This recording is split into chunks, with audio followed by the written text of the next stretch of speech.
धर्म प्रेमी सज्जनों, मैं यही बताना चाह रहा था आप लोगों को कि सत्य इतना कठिन है कि हर एक को स्वीकार करना संभव नहीं है। बड़े-बड़े महापुरुषों ने भी सत्य को स्वीकार नहीं किया। यहाँ तक कि भीष्म पितामह भी सत्य को स्वीकार नहीं कर पाए। उन्होंने बोला कौरवों के अन्न खाने से गलत रक्त बन गया, इसलिए सत्य उपदेश दे नहीं पाए, धर्म उपदेश नहीं दे पाए।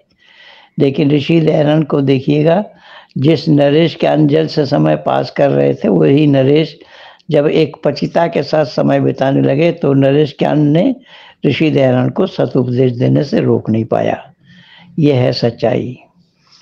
तो कहने का तात्पर्य यह है कि सत्य हर एक के बस की बात नहीं है। हर एक कोई अपना नहीं पाता सत्य को। बिरले ही ऐसे हिम्मत वाले लोग होते जो सत्य को अपनाते हैं। और इसी सच्चाई के बेस पर ही हमारा आज 40 वर्ष से ये काम चल रहा है निरंतर। उस सच्चाई को आप लोगों ने देखा कि अभी पिछले दिन वसीम रिजवी ने कुरान की 26 आयतों पर प्रतिबंध लगाने के लिए सुप्रीम कोर्ट में PIL डाला था। सुप्रीम कोर्ट ने उस पर सुनवाई नहीं की, तो उसी कार्यक्रम को सुदर्शन न्यूज चैनल ने हाथों हाथ उठाकर अपने चैनल में चलाया। विभिन्न इस्लाम जगत के आलिमों को भी बुलाया गया। निरंतर 26 दिन तक कार्यक्रम चला। इस्लाम जगत के आलिम भी आते रहे, लेकिन जवाब किसी के पास नहीं मिला। सब मुंह लटका कर गए।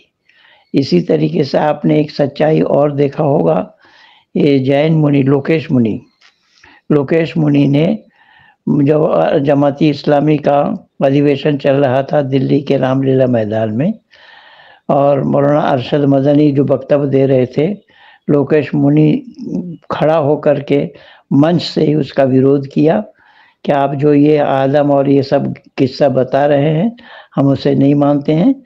आप धर्म पर डिबेट करना चाहते हैं तो आप जहाँ बोलिएगा वहीं डिबेट करने के लिए हम आ जाएंगे। आप सहारनपुर बोले सहारनपुर आएंगे, दिल्ली बोले दिल्ली आ जाएंगे, डिबेट करिए, इस्लाम कोई धर्म नहीं है।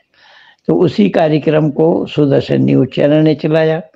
सुदर्शन न्यूज चैनल में जब उस कार्यक्रम को रखा गया तो अरशद मदनी साहब को भी दावत दिया गया क्या आइए आप यहाँ पर, हमारा कार्यक्रम इस तरीके से हम रख रहे हैं और पंडित महेंद्र पाल जी होंगे। तो उन्होंने मेरा नाम सुनते ही मना किया कि नहीं, एक्स मुस्लिमों के बीच में मैं नहीं आ पाऊँगा। अरशद मदनी ने साफ मना किया। तो ये है वो सच्चाई जो सच्चाई को लोग स्वीकार करना नहीं चाह रहे हैं। इसी सच्चाई के बल पे मैं आज 40 वर्ष तक प्रचार प्रसार कर रहा हूँ। न मालूम कितने ईसाई और मुसलमानों को मैं वैदिक धर्मी बना चुका हूँ। अभी पिछले 17 जून को आप लोगों ने देखा होगा, 17 जून को एक मुस्लिम परिवार की एक लड़की जो कि ग्रेजुएट है, उसको मैंने वैदिक धर्मी बनाया।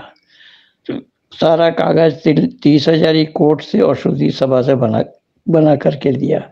इसी तरीके से यूनुस खान जो हमारे संपर्क में आकर के उन्होंने सत्य सनातन वैदिक धर्म को बरकरार, वैदिक धर्म को स्वीकार किया, और वैदिक धर्म को स्वीकार करने के बाद उनका भी सारा कागज 30,000 और शुद्धि सभा से बना करके दिया।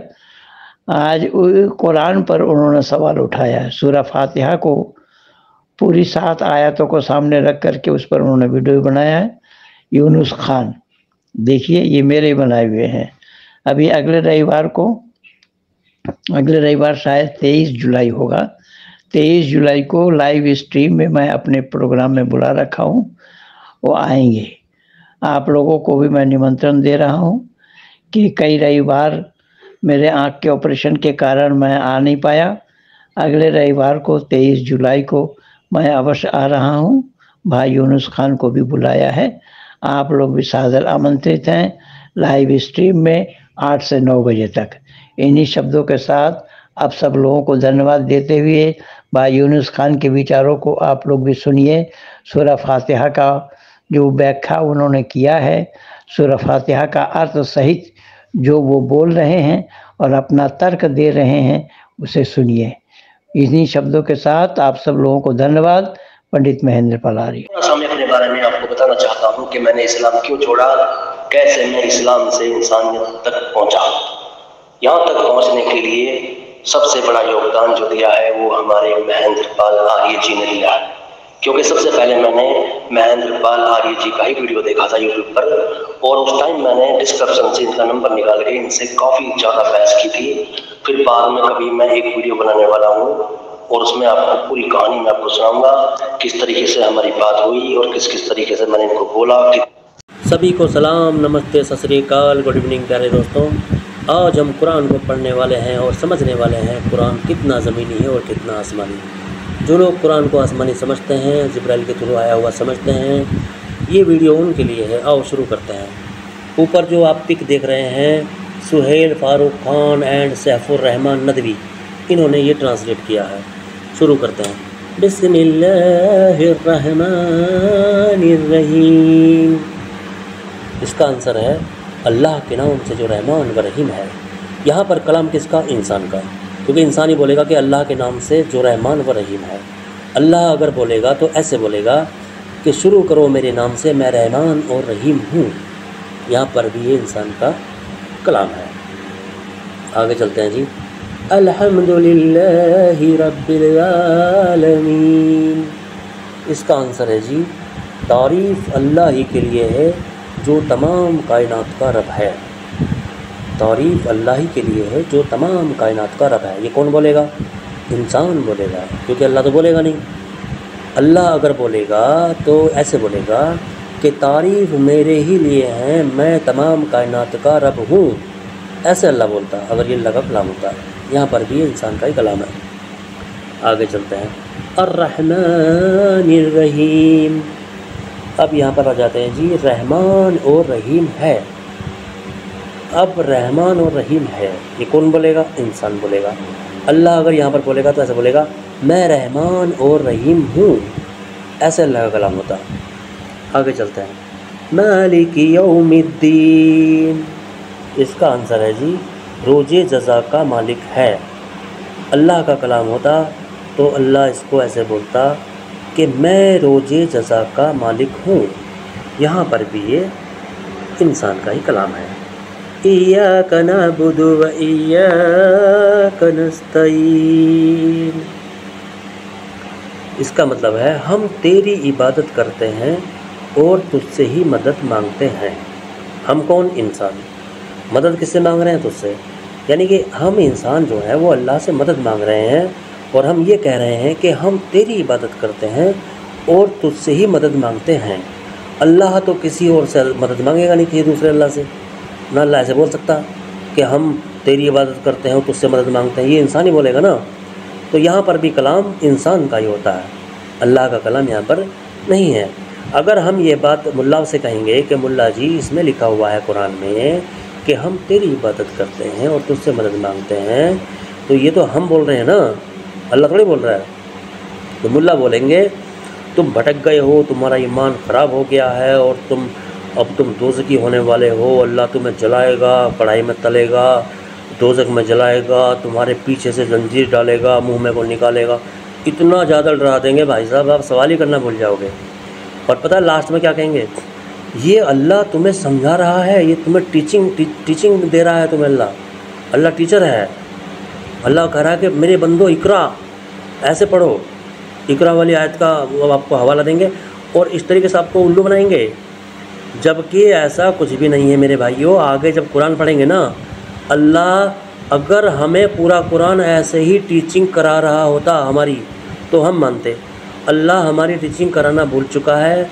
आगे आप पूरे कुरान में देखेंगे तो वहाँ आपको दिखेगा कि इंसान ही अल्लाह को समझा रहा है उल्टा, क्योंकि आगे कुरान में इन मुल्लाओं ने ब्रैकेट लगाए हुए हैं, अपने पास से बहुत कुछ कुरान के अंदर डाला हुआ है आंसरों में, क्योंकि वहाँ पर अल्लाह समझाना भूल चुका है, अल्लाह मिस्टेक कर चुका है, गलती कर चुका है।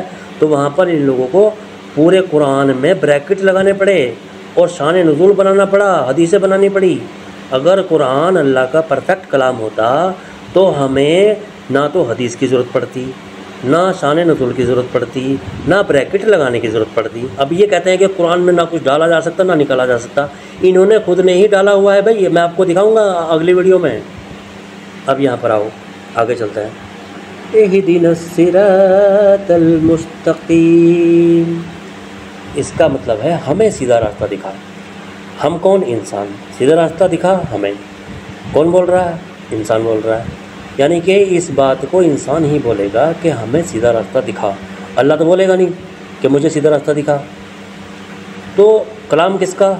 यहाँ पर भी कलाम इंसान का ही हुआ, क्योंकि कुरान जो है एक ऐसी किताब है जो 1400 साल पहले या 1000 साल पहले या 1200 साल पहले लिखी गई, और उन लोगों में इतनी अकल नहीं थी कि अल्लाह अगर बोलेगा तो अल्लाह का कलाम कैसे होना चाहिए। उनको इतना दिमाग नहीं था उनके पास, क्योंकि बाइबिल अगर आप पढ़ेंगे तो बाइबिल में ऐसा नहीं है, क्योंकि बाइबिल वाले जो हैं वो पहले से एडवांस हैं, उनकी किताब भी एडवांस है। कुरान से 100 गुना ज़्यादा एडवांस है बाइबिल में जहाँ भी आप पढ़ोगे ना, बाइबिल में हर जगह ये पढ़ोगे कि मैं तुम्हें समझा रहा हूँ, मेरा प्रे करो, मेरा ये करो, मेरा ये काम करो, मेरे बताए रास्ते पर चलो। मतलब मैं कहकर बात किया है पूरे बाइबिल में। कहीं भी ऐसा नहीं है कि हम तेरी इबादत करते हैं या तुझसे मदद मांगते हैं। पूरे बाइबिल में आपको ऐसा बिल्कुल भी नहीं मिलेगा। बाइबिल कुरान से बहुत एडवांस किताब है, और कुरान ने जो बाइबिल का नकल किया है, ये पूरा नकल जो है इसीलिए बाइबिल से करना पड़ा, क्योंकि कुरान के लिखने वालों के पास अपनी अकल थी नहीं।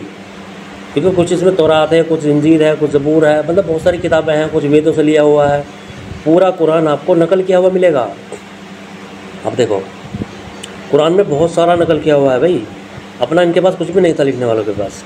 मैं आपको पूरा कुरान समझाने वाला हूँ और बताने वाला हूँ प्यारे दोस्तों। अब देखो इसमें आगे है, सिरातल्लज़ीना अनअमता अलैहिम गैरिल मग़दूबि अलैहिम वलद्दाल्लीन, उन लोगों का रास्ता जिन पर तूने इनाम फरमाया, जो मातूब नहीं हुए, जो भटके हुए नहीं हैं। इसका मतलब ये है, ये बात भी इंसान ही बोलेगा, ये बात अल्लाह नहीं बोलेगा। अब देखो अल्लाह को अगर ये लोग टीचर मानते हैं, तो मैं आपको अभी अगली जब वीडियो बनाऊंगा ना, उसमें आप देखना अल्लाह कितना टीचर है और इंसान कितना टीचर है। इसमें कुरान में, पूरे कुरान में आगे आप देखेंगे कि पूरी टीचिंग इंसानों ने की है अल्लाह की। दोस्तों वीडियो ज़्यादा लंबा नहीं करूँगा, आज के लिए बस इतना ही। मिलते हैं अगले वीडियो में। जय हिंद, वंदे मातरम, जय भारत।